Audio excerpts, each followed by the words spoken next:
Antara paparan menarik hari ini. Pengarah penerbit Mentega Terbang didakwa hina agama. UMNO tak perlu sentuh lagi kerjasama dengan DAP. Menteri Besar Perlis pertahan Dr. Mahathir. Putus hubungan dengan Dr. Mahathir atau ditolak bukan Melayu.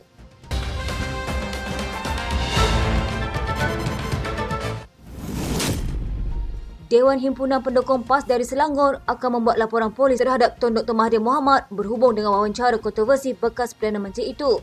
Dr. Mahathir menyatakan bahawa orang India tidak sepenuhnya setia kepada Malaysia. Pemuda di HPP Hulu Langat, Pipu Balan mengesahkan bahawa mereka berhasrat untuk membuat laporan polis pada hari Khamis. Katanya, kami meyakini bahawa kenyataan yang dibuat oleh Mahathir adalah diskriminasi dan tidak bersesuaian dengan prinsip Islam. Dalam sebuah wawancara, Mahathir menyuarakan pandangan kontroversinya, menyatakan bahawa masyarakat India di Malaysia tidak sepenuhnya setia kepada negara ini. Tindakan Mahathir ini telah menarik reaksi dari pelbagai pihak termasuk menteri, pemimpin politik dan tokoh masyarakat. Perdana Menteri Datuk Seri Anwar Ibrahim turut memberikan kritikan kepada Mahathir, mengatakan pandangan lama itu seperti dapat merosakkan kesatuan negara. Perdana Menteri Datuk Seri Anwar Ibrahim turut memberikan kritikan kepada Mahathir, mengatakan pandangan lapuk itu dapat merosakkan kesatuan negara. Pubalan memberikan contoh pencapaian orang India Malaysia seperti M. Magendran dan N. Mohandas yang merupakan orang Malaysia pertama yang menakluki Gunung Everest pada tahun 1957, serta pemain badminton Lee Chong Wei yang telah membawa nama Malaysia ke pesanan dunia. Katanya mereka telah mengibarkan bendera Malaysia melalui pencapaian mereka kerana Malaysia adalah tanah air kita bersama. Sebelum ini, PKR berhasrat untuk mengemukakan sekurang-kurangnya 50 laporan polis terhadap Mahathir berhubung dengan kenyataan tersebut. Menteri Pelaburan, Perdagangan dan Industri, Tengku Zafrul Abdul Aziz meminta pengkritiknya bersikap rasional berhubung gesaan agar dirinya disiasat susulan pendedahan kertas Pandora. Tengku Zafrul juga membangkitkan persoalan adakah Suruhanjaya Pencegahan Rasuah Malaysia harus menyiasat semua syarikat kewangan termasuk mereka yang bekerja di pusat kewangan dan perniagaan antarabangsa susulan desakan itu. Katanya adakah mereka mahu minta supaya semua pengarah syarikat kewangan di Labuan disiasat oleh SPRM dan adakah mereka mahu tuduh kerajaan Malaysia menggalakkan aktiviti haram susulan penubuhan LIBFC. Jika anda semua nak tahu, ada lebih 940 syarikat berdaftar dengan LFSA, antaranya 70 bank dan 237 syarikat insurans. Sehingga kini bank-bank di Labuan memiliki hampir 50 bilion US dollar aset dan syarikat insurans di situ juga mempunyai premium insurans sehingga 1.7 bilion US dollar. Adakah semua aset ini haram? Pendedahan terhadap kertas Pandora pada 2021 mendedahkan bahawa Tengku Zafrul dinamakan sebagai pengarah Capital Investment Bank Labuan yang diperbadankan di Labuan yang menjadi pusat kewangan luar pesisir antarabangsa oleh kerajaan Malaysia pada 1990 semasa Tun Dr. Mahathir Mohamad adalah Perdana Menteri. Tengku Zafrul seterusnya menyatakan dia sekadar memegang jawatan sebagai pengarah kumpulan dan ahli jawatan kuasa pengurusan eksekutif Kenanga Hordern Berhad dari Januari 2009 hingga Jun 2010. Katanya dia tidak memiliki syarikat terbabit, sebaliknya dilantik sebagai pengarah syarikat serta anak syarikat Capital Investment Labuan Limited yang adalah anak syarikat Kenanga. Tengku Zafrul melepaskan semua jawatan selepas dilantik Ketua Pegawai Eksekutif di Maybank Investment Berhad dan syarikat Capital Investment pada tahun 2010. SPRM telah memulakan siasatan terhadap bekas Menteri Kewangan Daim Zainuddin yang turut dinamakan susulan pendedahan kertas Pandora. Pada 8 Januari, Gerakan Menuntut Malaysia Bersih menuntut SPRM menyiasat 9 individu terkemuka yang dinamakan dalam kertas Pandora itu termasuk Tengku Zafrul. Tengku Zafrul turut mempersoalkan motif pihak yang berterusan mendesak supaya dirinya disiasat susulan pendedahan kertas Pandora. Tengku Zafrul turut mengingatkan pengkritiknya bahawa Capital Investment diperbadankan di Labuan yang menjadi pusat kewangan dua pesisir antarabangsa oleh kerajaan Malaysia pada 1990 sewaktu zaman Dr. Mahathir Mohamad menjadi Perdana Menteri. Katanya sehingga kini Labuan masih berperanan sebagai pusat kewangan dan perniagaan antarabangsa di bawah seliaan agensi kerajaan Labuan Financial Service Authority. Adakah mereka mahu saya disiasat? Itu mengatakan semua syarikat yang dibuka di Labuan menjalankan perniagaan haram dan melanggar undang-undang. Kertas Pandora merupakan dokumen tanpa nama melibatkan 2.94 terabyte fail kewangan sulit yang diperoleh Konsortium Wartawan Penyiasatan Antarabangsa dikongsi dengan rangka kongsi pada akhir 2021. Kertas Pandora terdiri daripada lebih 11.5 juta dokumen dan rekod lain daripada 14 penyedia perkhidmatan luar pesisir yang menubuhkan dan mengurus amanah atau syarikat cengkerang di kawasan bebas cukai di seluruh dunia. Penerbit dan pengarah kontroversi Mentega Terbang mengaku tidak bersalah di dua mahkamah majistret berasingan pada Rabu, masing-masing atas satu pertuduhan melukakan perasaan agama orang lain Februari tahun lalu. Penerbit Tan Meng Keng dan pengarah Muhammad Khairi Anwar Jailani membuat pengakuan itu selepas pertuduhan di hadapan majistret Nur Elna Hanif Abdul Halim dan Aina Azhara Arifin. Mengikut pertuduhan, Meng Keng dan Muhammad Khairi Anwar yang juga penulis skrip filem itu didakwa dengan sengaja berniat melukakan perasaan agama orang lain menerusi perkataan dan visual.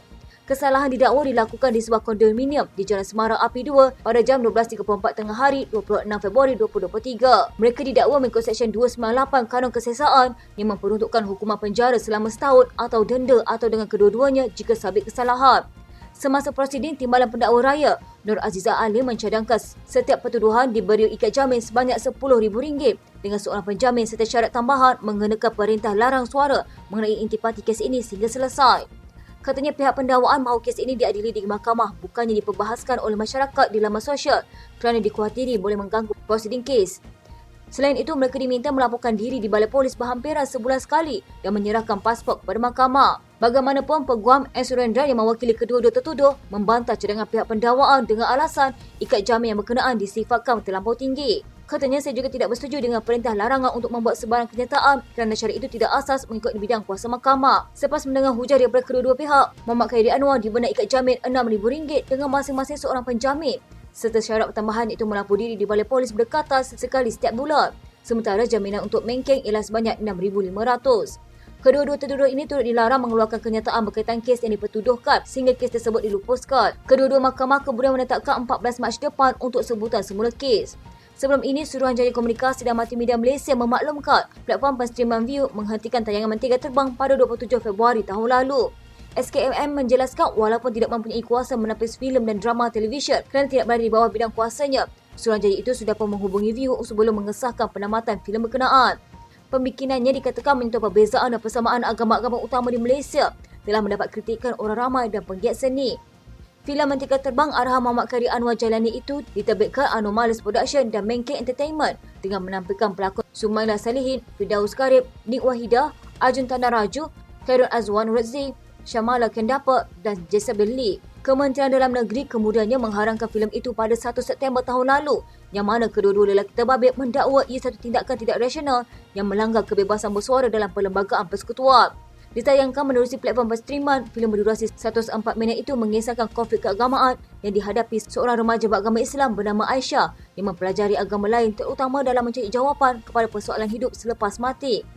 Jabatan Kemajuan Islam Malaysia mendapati filem itu secara jelas bertentangan dengan akidah dan cara kehidupan umat Islam di Malaysia yang beraliran mazhab Syafi'i. UMNO Terengganu menyifatkan cadangan bekas pemimpinnya Abdul Rahman Bakar supaya parti itu memutuskan kerjasama dengan DAP jika mahu menawan semula negeri itu sekadar pendapat peribadinya. Timbalan ketuanya, Nik Din Nik Wan Koo berkata, ketika ini pendiriannya masih sama dengan UMNO Pusat yang menjalankan kerjasama DAP susulan penubuhan kerajaan perpaduan pasca PRU15. Katanya, kita boleh cadang sahaja kaji balik kerjasama dengan DAP tapi akhirnya Pusat putuskan kita kena akur. Kita tidak perlu sentuh lagi soal kerjasama dengan DAP sebab pucuk pimpinan sudah buat keputusan. Apa yang dibangkitkan Rahman itu cadangan peribadi sahaja, tidak masalah nak cadang apa pun. Rahman yang diberi jolokan Giant Killer kerana mengalahkan Presiden PAS Hadi Awang pada PRU 1986 dan 2004 berkata, UMNO perlu mengkaji kerjasama dengan DAP jika serius mahu menawan semula Terengganu, bukan sekadar melantik 4 penasihat. Menurutnya, keputusan melantik 3 bekas menteri besar dan seorang bekas panglima tentera sebagai penasihat UMNO Terengganu belum memadai merampas pentadbiran daripada PAS pada PRU depan. 3 bekas menteri besar Idris Yusof, Ahmad Said dan Ahmad Razif Abdul Rahman serta bekas calon BN yang kalah PRK Kemaman 2 Disember lalu, Raja Muhammad Effendi dilantik penasihat UMNO Terengganu berkuat kuasa minggu lalu. Nik dia berkata Ketua UMNO Terengganu, Rozzi Mamat bersama 4 penasihat terbabit akan mencari jalan untuk meyakinkan orang Melayu kembali menyokong UMNO. Katanya kita sedang mencari jalan meyakinkan rakyat selepas kita kerjasama dengan DAP, begitu juga dengan Majlis Kerja Tertinggi. Menteri Besar Perlis Muhammad Shukri Ramli berkata, Tuan Dr. Mahathir Mohamad masih boleh menjadi penasihat tidak rasmi Kumpulan 4 Negeri di Tadbir PAS SG4 di sebalik kenyataan kontroversi terhadap kaum bukan Melayu.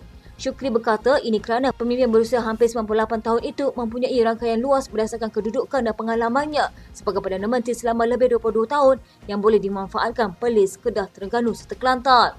Katanya dia boleh lagi penasihat okeylah, rangkaian perpanjang dan banyak kawal.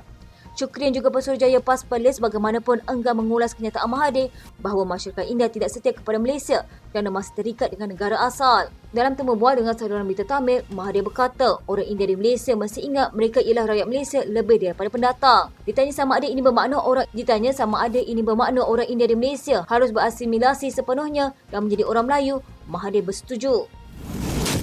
Perikatan Nasional disarang memutuskan kerjasama dengan Dr. Mahathir Mohamad atau berdepan penolakan pengundi bukan Melayu susulan kenyataan kontroversi bekas Perdana Menteri terhadap komuniti itu. Awang Azmat Awang Pawi dari Universiti Malaya berkata, Mahathir yang diangkat penasihat tidak rasmi negeri tak bebas SG4 boleh dianggap sebagai liability terbaru dengan mengeluarkan kenyataan mendakwa masyarakat India tidak setia kepada Malaysia kerana masih terikat dengan negara asal.